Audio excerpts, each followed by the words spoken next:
ඇත්තටම පදින්න යද්දී සෑහෙන බයක් හිතට දැනුණා. පස්සේ විනාඩි 10ක් විතර ඉදිරිය මේ ගමනාන්තය ගිහම මේ බයිසිකලේ සහැල්ලු බයිසිකලක් මට ලෝවෙත් නෑ කියලා මට හිතුණා. මේ බයිසිකල උදේ හැන්ද යනකම් බැටම තමයි. හරක් මගේ 5 දෙනෙක් ඉන්න හරක් 5 දෙනාට කිලෝ 150ක් මේ මෙතන ගේනවා. කිලෝ 150ක ධාරිතාවකින් මගේ අර 8 වසරින් බබා මෙතන තියාගෙන මමත් තියාගෙන කිලෝ 200 පනලා එනවා. ඕනම කන්දක් රෙඩි තමයි. ඔය ඇත්තද කියන්නේ? කිලෝ 150ක් අනිවාර්යයෙන්ම මට දාන්න පුළුවන්. මම දාලා පෙන්නන්නම්. මම දාලා පෙන්නන්නම්. මානම් කපන්න කිලෝමීටර් 8ක් විතර ඈතින් කපන්න. ඒක කියනකම් කිසිම හානියක් නැතුව වලවල් වලින් ඒ කඳු ඒ විදිහටම ගන්න පුළුවන්. එහෙම බරක් දාගෙන එනකොට මේක පිකප් එකක් තියනවද? පැහැදිලි පිකප් එකක් තියෙනවා. කිසිම ගමන ඒ කියන්නේ වේගයේ අඩුවීමක් නැහැ. මේ හරිය තියෙනවා බොහොම වැදගත් මේ තැනත් මේ බයිසිකල් වලින්ම දැක ගන්න බැරි තැනක් මෙතන. මෙතන සාමාන්‍ය 35 කෑන් එකක් වෙනදා අපි අරගෙන අර සයිඩ් එක. මේක දැන් සම්පූර්ණම හරහටම බස්සලා තව බබෙක් මේ සයිඩ් එක යහන්න පුළුවන් මට්ටමේ තියෙනවා.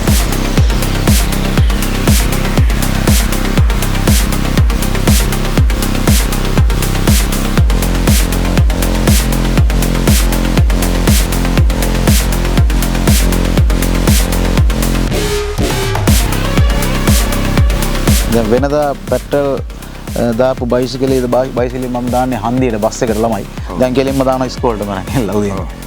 ඉස්කෝලේට බයිසිකලෙන් දානවා. පෙට්‍රල් මුකුත් නැහැනේ මට කරන්ට් එකට පොඩ්ඩක් යන්නේ.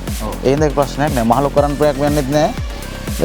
අවුරු මාසෙකටම මට ආවේ මෙතන 3600. එතකොට රුපියල් 1600ක් අතර තමයි මට ගිහලා තියෙන්නේ. මම එක දවසක් අපේ ගමේ දැම්මා ෂෝරූම් එක. ෂෝරූම් එකක් දාලා බයිසිකල් දෙකක් එවෙලෙම දුන්නා ගමට. ඊට පස්සේ එයාලා මම ප්‍රොමෝෂන් එකක් කරා. අවිලා ගමේ දැම්ම බයිසිකල් 10ක්. මම බයිසිකල් දෙකක් හැන්ද දෙක තුනට දුන්නා ගමට විකුණලා දුන්නා. අලෙවි නියෝජිතයෙක්ගෙන් වෙන කාර්යභාරය මම හිතන්නේ නියමාකාරයෙන් කරලා දෙනවා කියලා සතුටු කරලා දෙනවා. පැහැදිලිවම කරලා දුන්නා කියලා මේක අර අම්බර තහඩු නැති කාලේ අපිට නීතිය පැත්තට නොයන්න තරම් ලෝකියුන් එහෙම බාර දීලා අපිට මේක මාස 3ක් විතර මම මාස 3ක් විතර පැද්දානේ. එතකොට නීතිය පැත්තට යන්නේ නැති වෙන ලියුමක් එහෙම එයාලා ගහලා දීලා දැන් මෙහෙම වල පදින්න ඕන තැනක ඒ වගේ මේ බොහොම බැඳීමෙන් අපිට වැඩ කටයුතු කරලා දුන්නා. ඉලෙක්ට්‍රික් ස්කූටර් නම් යාඩියා තමයි.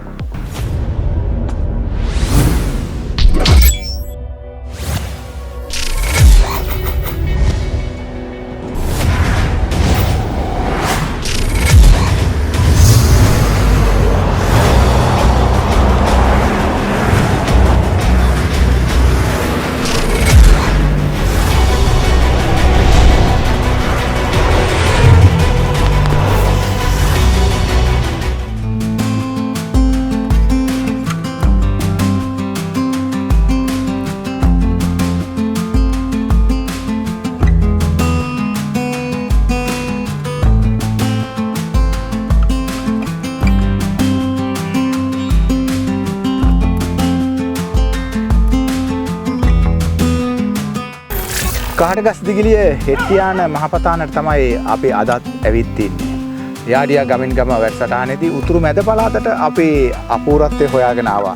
ගමේ ගම්දරම් සිසාරා අද වෙනකොට අබාස් ඔටෝ ප්‍රයිවට් ලිමිටඩ් වෙතින් ගෙනෙන යාඩියා ඉලෙක්ට්‍රික් ස්කූටරය ජනතාව අතරට සීග්‍රේන් අලෙවිමින් තියෙනවා. ඔවුන් ආදරයෙන් වැළඳගෙන ඉන්නවා. ඒ නිසා තමයි අපි උතුරු මැද පළාතට මේ විදිහට ආවේ. එන්න හරි අපූර්ව මිනිසුන් එහිදී අපිට හමු වුණා. අදත් හරි අපූර්ව මිනිසෙක් හොයාගෙන අපි මේ යාඩියා ගමින් ගමත් එක්ක ඔහු හමු වෙන්න යන ගමන.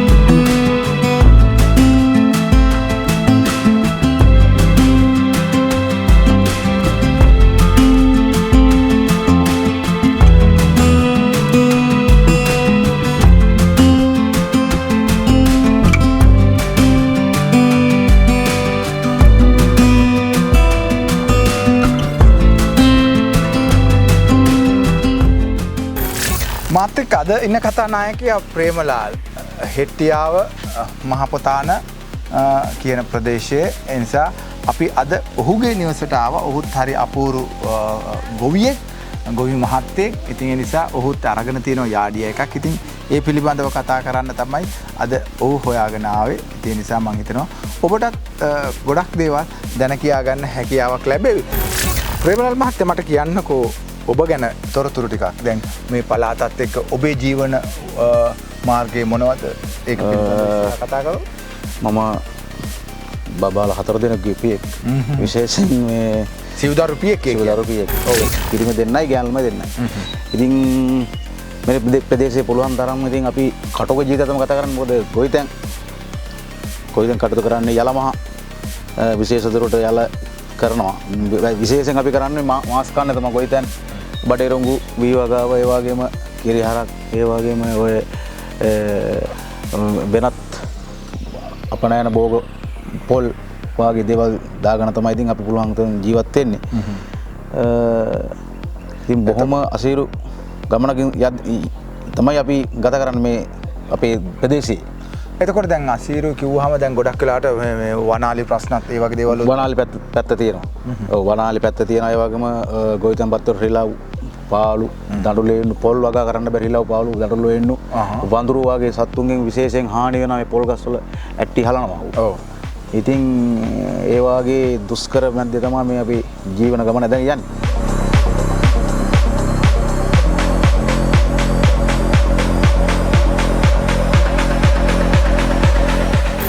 ප්‍රේමලාල්ලාගේ ජීවිතේ හරි පුදුමාකාරයි. ජීවන අරගලයට ඔවුන් මුහුණ දෙනවා. ඔවුන් ස්වයං රැකියාවක් කරන්නේ කිරිහරක් පට්ටියක් දාගෙන එහෙම නැත්නම් බඩේරිඟුව ගාවක් කරගෙන වත්තේ පිටියේ තියෙන බවබෝග වලට සාතු කළ ඒවෙන් ලැබෙන ආදායමෙන් තමයි ජීවත් වෙන්නේ.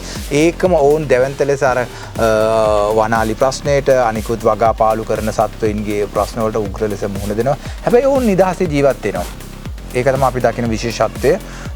ප්‍රේමලාල් මම දකින ඕගොල්ලෝ හරි සතුටින් ජීවත් සතුටින් ඔව් පුළුවන් සතුටින් කියන්නේ ඉතින් මේ තරංගයක් නෑ අපි ඉතින් පුළුවන් තරම් එදිනෙදා ජීවිතේ ගත කරගෙන සතුටින් බබාලත් එක්ක නෝල්ලත් එක්ක සතුටින් ගමන අපි අරන් යනවා.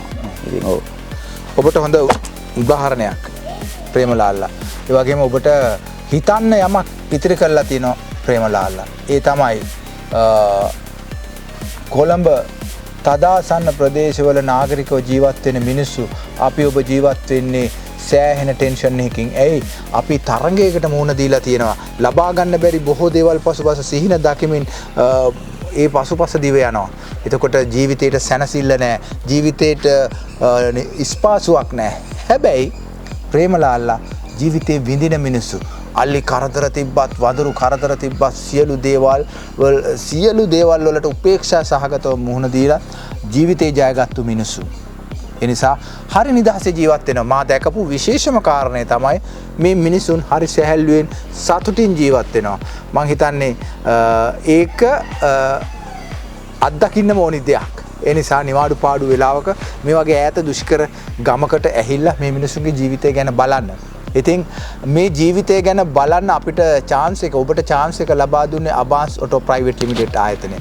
ඔවුන් තමයි මේ මිනිස්සුන්ගේ ජීවන ගමනට සරිලන යාඩියා කියන ඉලෙක්ට්‍රික් ස්කූටර් එක මේ ආකාරයෙන් වෙළඳ පොළට නිකුත් කළේ. අද වෙනකොට ගම්දනව් සිසාරා මේ ඈත මහපොතාන වාගේ ගම්දනව් වලට ඈත ගම්වල මිනිසුන්ගේ මේ ප්‍රේමලාල්ලාගේ වල්ල ගොඩැලි තියෙන වැව් කණ්ඩි උඩින් දුවන පාරවල් වල තමන්ගේ ගමන් සගය බවට පත් කරගෙන තියෙන්නේ යාඩියා.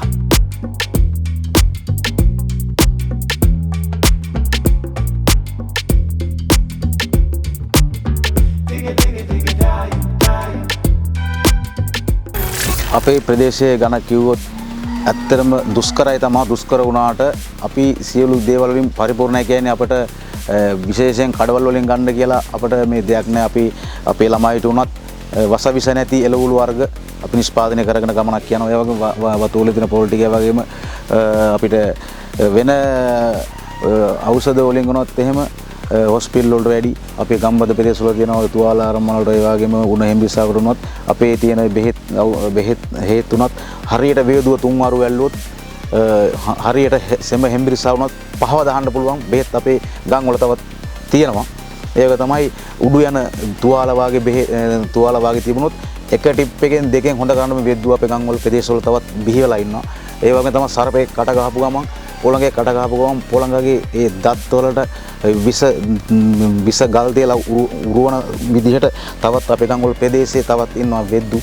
ඒ වගේම අපි කටුක වුණාට අපේ ප්‍රදේශයේ ඇත්තම දක්ෂයෝ ඉන්නවා. ડોක්ටර්ස්ලා ඉන්නවා. ඒ වගේම හෙළ වෙදකම කියන එක හොඳට තියෙනවා. එතකොට අපේ ගෙවල් වල සමහර වෙලාවට නැති වෙන්න පුළුවන්. අපේ පාරම්පරික අත්තලගේ මුත්තලගේ ගෙවල් වල තියෙනවා වී බිහි කියන එක. ඒ වී බිහි වලින් අපේ කිරියත්තලා කිරියම්මලා ගම් වලට අපේ ගමේ ඉන්න සියලුම අසල්වැසුන් නෑ බෑ කියන හඬ තියෙන සියලුම දෙනාටම ඒ වී 20න් වී බාලා ගිහිල්ලා කොටලා කන්න කියලා දීලා තියෙනවා. තමයි හේන් වල අලබතල ඒ වගේ තියෙන සියලුම පලාගෙඩි ඒ බෙදාන කන්න කියලා එක සමූහයක් වශයෙන් අපි අපේ ගම් වල ප්‍රදේශයේ සියලුම දෙනාම සමගින් සතුටෙන් තරඟයක් නෑ. තරඟයක් තියෙනවා දැනට සාමාන්‍ය දුරට ළමයි අතරේ අධ්‍යාපන කටයුතුවලට ඒකත් මහා ලොකුවට නැතුව හිමින් සීරුවෙන් අපි ගමනක් යන සැහැල්ලු මිනිස්සු. කහටගස් දිගිලිය මහපොතාන වාගේ මේ වාගේ ඈත ගම්වල මේ ප්‍රේමලාල් කිව්වේ කතාව ඇත්තෙන්ම මේ රටේ මිනිස්සුන්ට ඔබට ගොඩක් පණිවිඩයක් ගෙනත් දෙනවා. අදටත් ඔවුන්ට බේතක් හේතක් කරගන්න ගමේ ගොඩේ සියලු දේවල් තියෙනවා. ඒ නිසා ඔවුන්ට ලෙඩ අඩුයිලු. ඔවුන් වසවිස කන්නේ නැහැලු. ඉතින් සර්පෙක් දෂ්ට කළත් අවශ්‍ය වෙහෙත් තියෙනවලු. තවත් මොනවද? ඒක තමයි ඔවුන්ගේ ජීවිතේ මෙතරම් සරල. ඒ නිසා ඒ සරලකම අපි විහිම නැති කරගෙන තියෙනවා. ඒ නිසා මේ වැඩසටහනේදී අපි ඔබටත් යම්කිසි දැනුමක් දෙනවා. යාඩියා එක ගමට ගෙනියන ගමම්ම ඉලෙක්ට්‍රික් ස්කූටර් නම් යාඩියා තමයි. ඔබ විශ්වාස කරනවද? කිලෝ 150ක බරක් මම අරන් ආවේ බයිසිකලේ. යාඩියා. වල්ලට, ගොඩට, තැන්නට, සියලුම ගමනට ඕනම ස්කූටිය ඉලෙක්ට්‍රික් යාඩියා. පෙට්‍රල් බයිසිකල් 4ක් හදපු මම දැන්ට පදින්නේ යාඩියා.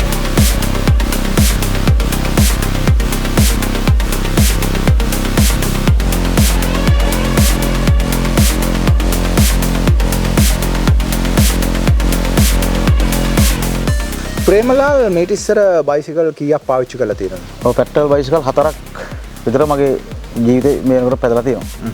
ඔව් පෙට්‍රල් බයිසිකල් තමයි මේ තුවක් කාලයක් පැද්දේ. දැන් මට කියන්න ඔව් ඇයි යාඩියා එකක් ගන්න හිතුවේ? යාඩියකට යන්න විශේෂ මං තීරණය කරේ පහුගිය කාලේ ඉන්න තිබුණා තෙල් අරබුදේ රටේ. ඒක තමයි අපේ ළමයි 3 දෙනාගේ අධ්‍යාපන 4 දෙනාගේ අධ්‍යාපන කටයුතු වලට පෙට්‍රල් සීමා කරා ගන්න මට බැරුව ගියා. අතේ තිබ්බ මුදල්, ගෙදර තියෙන මුදල් විනාශ වෙනවා. ඒ වගේම තමයි මේ රිපියර් බයිසිකල් වල රිපියර් එක දිගටම එනවා. ඉතින් මට දරා ගන්න බැරුව ගියා. ඊට පස්සේ මම යාඩියකට යන්න කියලා තමයි තීරණය කරේ. ප්‍රේමලාල් යාඩියා එක දැනගත්තේ කොහොමද? ඔය යාඩියා ඉලෙක්ට්‍රික් බයිසිකලයක් තියෙනවා කියන මතේ ගමට ආවා. ඊට පස්සේ අපි ඒක බැලුවා කවුද මේක ගේන්නේ කියලා. ඊට පස්සේ මේ බයිසිකලේ අපේ ඉන්න මේ අපේ ප්‍රාදේශ සභාවේ മന്ത്രിවරයෙක් ඊට පස්සේ മന്ത്രിවරයා බයිසිකලේ අරන් ආවා. ඊට පස්සේ ඉතින් අපි මට හිතුණා මේක පැදලා බලන්න කියලා. ඇත්තටම පැදලා පදින්න ඇද්දින් සෑහෙන බයක් හිතට දැනුණා. පස්සේ විනාඩි 10ක් විතර ඉදිරි මේ ගමනාන්තය ගිහම මේ බයිසිකලයේ සැහැල්ලු බයිසිකලයක් මට ලොවෙත් නෑ කියලා මට හිතුණා. ඊට පස්සේ මම තීරණය කරා මම පදින බයිසිකලේ දෙන්න ඕනේ කියලා. ඔව් දෙන්න ඕනේ කියලා ඊට පස්සේ මම මේ බයිසිකලේ ඉක්මනටම බයිසිකල ක්ලෝස් කරා. ක්ලෝස් කරලා බෙරලා මේ බයිසිකලට හැකියතාක් ඉපෙනි මුදල් බැඳලා බයිසිකලේ ගෙනාවා. ඉතින් අද වෙන තුරු මේ බයිසිකලේ දැන් මම දින්නේ මේ අපේ මහත්තුරු ආපු නිසා තමයි මේ බයිසිකලෙන් දැන්ට මේ වගේ මෙහෙම තියෙන්නේ. නැත්නම් මේ බයිසිකල උදේ ඉඳන් හැන්ද වෙනකම් බැඩම තමයි. බැඩම තමයි හරක් මගේ 5 දෙනෙක් ඉන්න හරක් 5 දෙනාට කිලෝ 150ක් මේ මෙතන ගේනවා. කිලෝ 150ක ධාරිතාවකින් මගේ අර 8 වසරින් බබා මෙතන තියාගෙන මමත් තියාගෙන කිලෝ 200 පැනලා එනවා. ඕනම කන්දක් රෙඩි තමයි. ඕනම කන්දක් රෙඩි. දෙකේ බටන් එක මේක 1 2 දෙකක් තියෙනවා 2 දාන්නේ නැහැ. ඒ කියන්නේ කරන්ට් එක මට ඉතුරු කරන්න ඕනේ දවස් දෙකක් පදිනවා. ඒ නිසා මේ බොහොම වැදගත් බයිසිකලයක් එක තමයි මම තීරණය කරලා තියෙන්නේ. ප්‍රේමලාල් ඔය ඇත්තද කියන්නේ? කිලෝ 150ක අනිවාර්යයෙන්ම මට දාන්න පුළුවන්. මම දාලා පෙන්නන්නම්. මම දාලා පෙන්නන්නම්.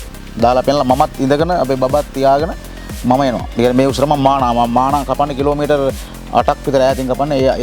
ඒක කියනකම් කිසිම හානියක් නැතුව ඕවල් වල වලින් ඒ කඳු ඒ විදිහටම ගන්න පුළුවන්. ඒ කියන්නේ කිලෝ 150යි. ඔව්. ඔබේ බර කීයද? මගේ බර 80ක් තියෙනවා. 80යි. බබාගේ බර 20ක් විතර තියෙනවා. 20ක් විතර තියෙනවා. ඉතින් එතරම් බර ගත්තට පස්සේ එහෙම බරක් දාගෙන එනකොට මේක පිකප් එකක් තියනවද? පැහැදිලි පිකප් එකක් තියෙනවා. කිසිම ගමන ඒ කියන්නේ වේගයේ අඩුවීමක් නැහැ. වේගයේ අඩුවීමක් වෙන්නේ නැහැ. මේ සාමාන්‍යයෙන් මේ බැටරි වල චූටි මේකක් තියෙනවා. මොකද මේ කඳු එහෙම ගන්නකොට බැටරි කට්ට පොඩි අඩුවක් තියෙනවා. පස්සේ ඒක සාමාන්‍ය සහැල්ලු පොළට හීන වෙලා යනවා. පොඩි එකක් තියෙනවා කන්දක් ගන්නකොට අර පොඩි ලෝඩ් එක අල්ලගෙන තියෙනවා. ඊට පස්සේ ඒ අර ෆ්ලැට් පොළවේ කිසිම ආහුලක් නැතුව යනවා බයිසිකලේ. දැන් ප්‍රේමලාල් එතකොට දැන් කිලෝ 200කට එහානේ දැන් මේක නිතරම ඔබ පාවිච්චි කරන්නේ ගොඩක් වෙලාවට මේකේ පටෝගන එන්නේ. ඔබේ බරත් එක්ක සංසන්දනය කළාම ඒ කියන්නේ මේ සමහර අය කිව්වට මේකේ බර දැම්මට පස්සේ අදින්නේ නැහැ, කඳු අදින්නේ නැහැ. එහෙම කියලා මේ එක එක්කිනා අභූත චෝදනා කරාට ඒවා පාවිච්චි කරන ඔබලා ඒවා අත්දැකීමෙන් දන්නවා එහෙම කිසිම ගැටලුවක් නැහැ කියලා. කිසිම ගැටලුවක් නැහැ. බරත් දැම්මට හොඳ බර බ්ලාස්. කිසිම අවුලක් නැහැ.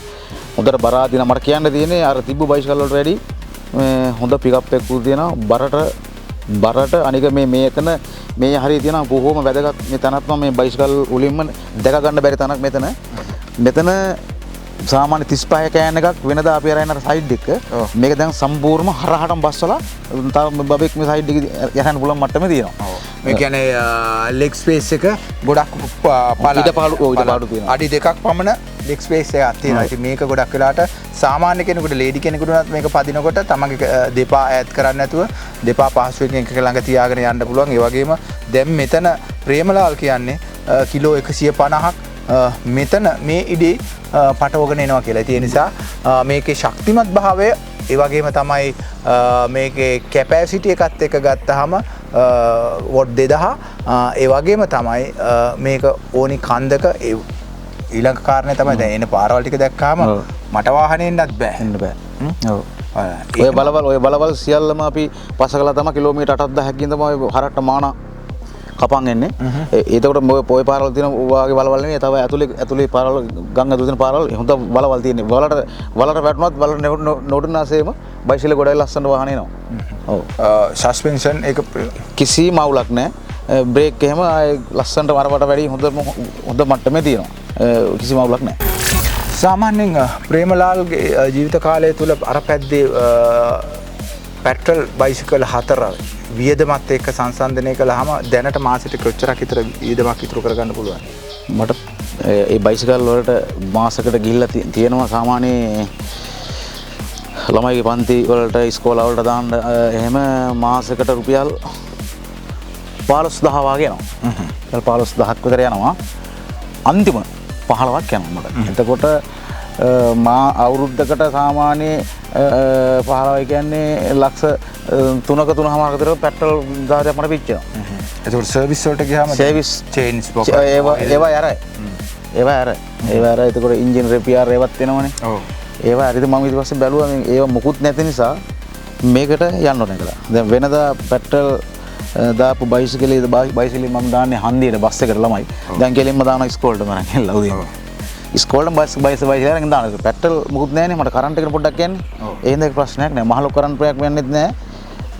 අවුරු මාසකටම මට ආවේ මේසර 3600. එතකොට රුපියල් 1600ක් 1000ක් අතර තමයි මට ගිහලා තියෙන්නේ වගේ. ඔව් ඒ කියන්නේ 3600 එන්නේ ගෙදර ඔක්කොම ගෙදර සමස්ත වතුර මෝටරේත් වැඩ කරලා මේ ෆෑන් අනම්මන කරලා ළමයිගේ මේ ඉස්කෝලේ යන බදින අයන් වතුර මෝටරේක වගාලින්දක ලොකු මෝටරයක් නේ.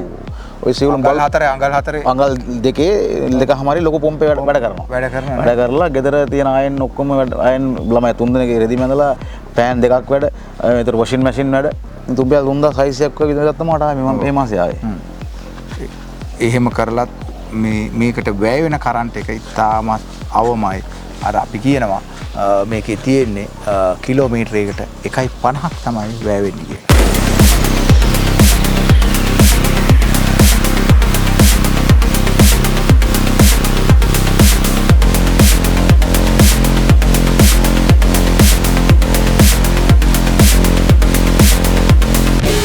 ඉලෙක්ට්‍රික් ස්කූටර් නම් යාඩියා තමයි. ඔබ විශ්වාස කරනවද කිලෝ 150ක බරක් මම අරන් ආවේ බයිසිකලේ. යාඩියා. වල්ලට, ගොඩට, තැන්නට, සීලුම ගමනට ඕනම ස්කූටිය ඉලෙක්ට්‍රික් යාඩියා.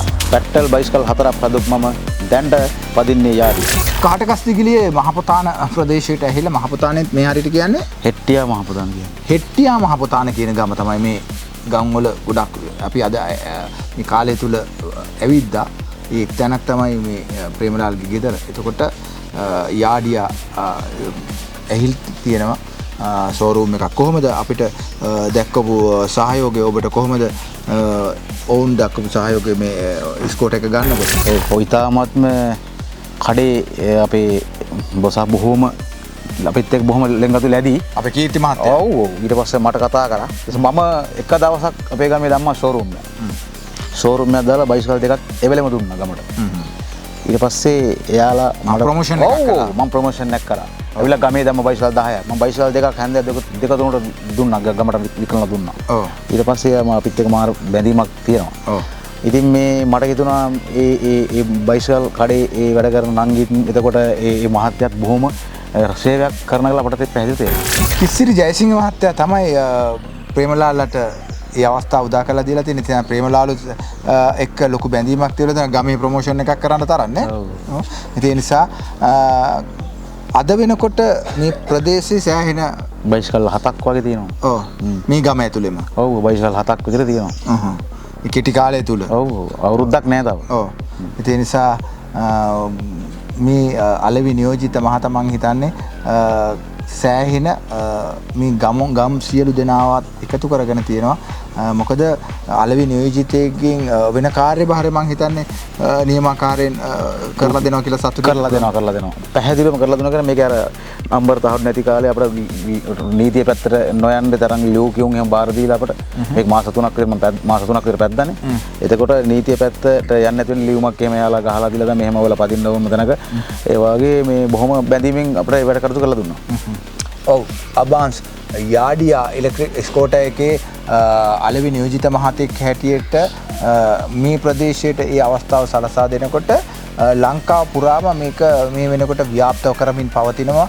ඒ නිසා ලංකාවේ ශීඝ්‍රයෙන් ව්‍යාප්ත වෙන ඉලෙක්ට්‍රික් ස්කෝටර් රේන්ජ් එක තමයි යාඩියා ඉලෙක්ට්‍රික් ස්කෝටර්. ඉතින් ඒ නිසා කහටගස් දිගිලියට ප්‍රදේශීය ජනතාවට මේ අවස්ථාව සලසා දීලා තියෙනවා කීර්ති මහත්තයා. ඒ නිසා තමන්ගේ යුතුයකම තමන්ගේ වගකීම ඒ ආකාරයෙන් ඉෂ්ට කරලා දෙන්න පුළුවන් ආකාරයට ඒ දැනුම ඒ අවබෝධය අබාන්ස් ඔටෝ ආයතනයත් එක්ක සම්බන්ධීකරණය නියමාකාරයෙන් පවත්වමින් අවශ්‍ය කරන සේවාව සපයා දෙන්නට නියමාකාරයෙන් තමන්ගේ වගකීම ඉෂ්ට සිද්ධ කරමින් ඉන්නවා. ඒ නිසා තමයි මෙතරම් ඉක්මනට මේ ප්‍රදේශයට යාඩියා ගමින් ගම ව්‍යාප්ත වෙලා තියෙන. ඉතින් ඒ නිසා අද ගමින් ගම යාඩියා වැඩසටහනේදී අපි කතා කළා ඔබතුමාත් එක්ක ප්‍රේමලාල්. ඒ නිසා ප්‍රේමදා හරි සොඳුරු මිනිහෙක්. ආසයි ඔබ වගේ මිනිස්සු ජීවිතේ සැහැල්ලුවෙන් ගෙවන මිනිස්සුත් එක්ක. ඒ නිසා ඔහුත් එක්ක තමයි කතා කළේ. ඒ නිසා ඒ කතා කරපු දේවල් ඔබටත් වැදගත් වෙන්න ඇති. රටවටා යාඩියා අරගෙන අපි යනකොට ගමින් ගම යනකොට මේ වගේ මිනිස්සුන්ගේ අපූර්ව අදහස් අපි ඔබට නිතරම ඉදිරිපත් කරන්න සූදානම්ින් ඉන්නවා. ඒක තමයි ඉලෙක්ට්‍රික් යතුරුපැදි ශේෂ්ත්‍රයේ ප්‍රමුඛයා වෙන කවුරුත් නෙමෙයි යාඩියා. ගොඩක් ස්තුතියි ඔබට. ඔව්.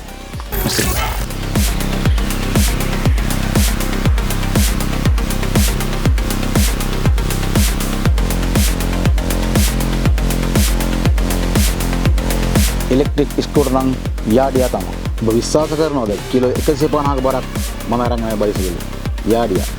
වල්ලට, ගොඩට, තැන්නට, සීලුම ගමනට ඕනම ස්කූටිය ඉලෙක්ට්‍රික් යාඩියා. පෙට්‍රල් බයිසිකල් 4ක් හදපු මම දැන්ට පදින්නේ යාඩියා.